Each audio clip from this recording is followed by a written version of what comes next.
Hello दोस्तो, आजच्या नवीन कथेमध्ये आपल्या सर्वांचं स्वागत आहे. आजच्या नवीन कथेचं नाव आहे जन्मखुणीचं रहस्य.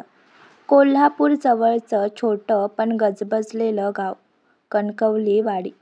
इथं नव्या घरात नुकतीच राहायला आली होती आरती देशमुख. वयाच्या 30व्या वर्षातली विधवा. तिच्या छोट्या 7 वर्षाच्या मुली चिन्मयीसह. पतीच्या मृत्यूनंतर ती आयुष्य नव्यानं सुरू करायचं ठरवलं होतं. शिक्षिका म्हणून ती जवळच्या शाळेत नोकरीला लागली होती. घरात शांतता होती, पण कधीकधी त्या शांततेतही आरतीच्या मनात भीती दडलेली असायची. ती भीती कोणाची, का होती हे मात्र तिलाच नीट कळत नव्हतं. चिन्मयी अतिशय बुद्धिमान होती. पण काही वेळा ती विचित्र गोष्टी बोलायची. एक दिवस आरती तिला केस विंचरत असताना म्हणाली, "चिन्मू, शांत बस गं." तेवढ्यात ती म्हणाली, "आई, तुला आठवतं का, मागच्या वेळेस जेव्हा आपण देवळात गेलो होतो तेव्हा तू लाल साडी नेसली होतीस ना?" आरती थोडी गोंधळली. "कधी गं? आपण मागच्या महिन्यातच पहिल्यांदा तिकडे गेलो होतो." चिन्मयी म्हणाली, "नाही आई, मी म्हणते त्याआधी, जेव्हा तू माझी मुलगी होतीस." आरतीच्या हातून विंचरणं थांबलं. ती तिच्या चेहऱ्याकडे पाहू लागली.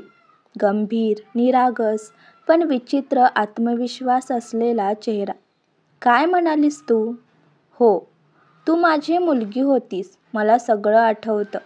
आपण त्या जुन्या घरात राहत होतो. अंगणात मोठं आंब्याचं झाड होतं आणि तू लहान होतीस.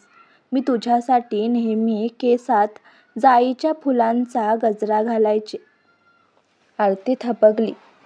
त्या वर्णनातलं आंब्याचं झाड आणि जाईचा गजरा हे अगदी तिच्या आईचं जीवन होतं. त्या रात्री आरतीला झोप लागली नाही. तिच्या आईच्या हातावर एक विशिष्ट आकाराची जन्मखूण होती, अर्धचंद्रासारखी, मनगटाच्या थोड्या वर.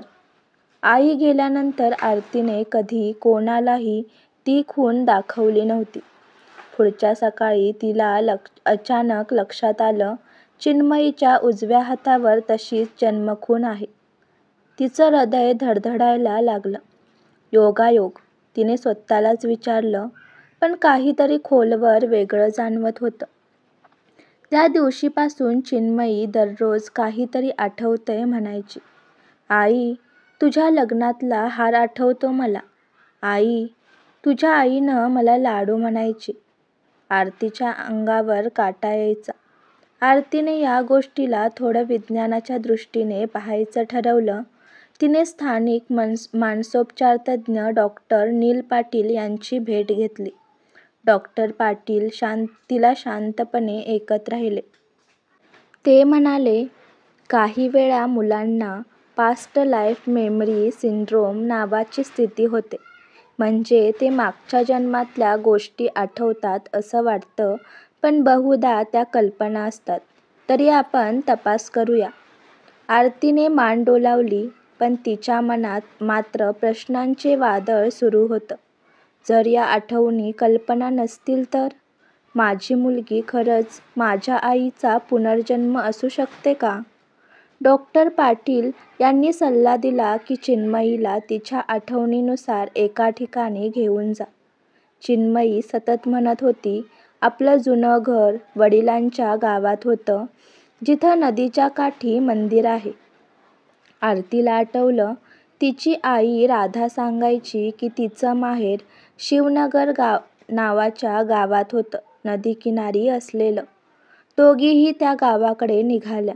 ते गाव आज खूप बदललेलं होतं, पण नदीचं पाणी आणि मंदिर तसंच होतं. चिन्मयीने मंदिराकडे बोट दाखवलं. "आई, इथं मी तुझं नाव ठेवायला आले होते, पण माझं नाव राधा होतं तेव्हा." आरतीचं शरीर थरथरलं. ती मंदिरात गेली आणि आतल्या भिंतीवर कोरलेली जुनी नावे वाचली. त्यात एक नाव होतं राधा वसंत देशमुख, तिच्या आईचं. आरती आता स्वतःला थांबवू शकत नव्हती. ती मंदिराच्या पुजाऱ्याला भेटली. तो वृद्ध पुजारी म्हणाला, हो बाई, राधाबाई मला आठवतात. फार दयाळू होत्या. त्यांच्या मृत्यूनंतर काही दिवसांनी मंदिरात विचित्र घटना व्हायच्या. घंटा आपोआप वाजायची आणि रात्रीच्या प्रार्थनेत आरतीचं नाव घेतलं जायचं, कोणी न घेता. आरती निशब्द झाली. ती बाहेर आली. चिन्मयी दगडाजवळ खेळत होती, पण अचानक थांबली आणि म्हणाली, आई, माझा त्यावेळी मृत्यू झाला तेव्हा तू माझ्या मांडीवर होतीस. मला माफ कर. आरतीचे डोळे पाणावले. चिन्मू, काय म्हणतेस? तू लहान होतीस आणि मी तुला सोडून गेले, पण आता परत आले तुझ्यासोबत राहायला. त्या क्षणी आरतीला जाणवलं तिच्या आईचं प्रेम, तिचं आयुष्य आणि आता तिच्या मुलीत परत जन्मलेली तीच आत्मा. त्या रात्री दोघी झोपल्या. आरतीच्या स्वप्नात तिला तिची आई दिसली. ती हसत म्हणाली, बाळा, मी तुझ्यापासून कधी गेलीच नव्हते. फक्त रूप बदललेलं आहे. आता तू आई आहेस आणि मी तुझ्या लेकरात आहे. आयुष्य हा एक प्रवास आहे, शेवट नाही. आरती घामाने भिजलेली उठली. चिन्मयी तिच्या मांडीवर डोकं ठेवून गाढ झोपलेली होती. तीच ती मुद्रा जी कधी काळी आरतीने आपल्या आईच्या मांडीवर घेतली होती. तिच्या हातावरची जन्मखूण मंद प्रकाशात चमकत होती. आरतीने हळूच त्या खुणेला चुंबन दिलं आणि डोळे मिटले.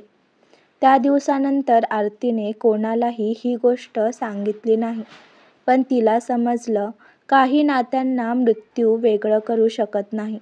ते शरीराच्या पलीकडे असतात, आत्म्याच्या पातळीवर जिवंत राहतात. ती रोज चिन्मयीच्या हातावर हात ठेवून म्हणायची, तू माझी मुलगी नाहीस रे फक्त, तू माझं आयुष्य आहेस, कदाचित माझं पुन्हा जन्मलेलं प्रेम. ही कथा फक्त पुनर्जन्माबद्दल नाही, तर आई मुलीच्या प्रेमाचं, आत्म्याच्या अखंड प्रवासाचं प्रतीक आहे. जन्मखूण ही नुसती खूण नव्हे, ती नात्यांची अमीट खूण आहे, जी काळाच्या पलीकडेही टिकते. आजची कथा आवडला असल्यास व्हिडिओला लाईक करा, चॅनलला सबस्क्राईब करा आणि कथा कशी वाटली हे कमेंटद्वारे जरूर कळवा. व्हिडिओ जास्तीत जास्त शेअर करा. धन्यवाद.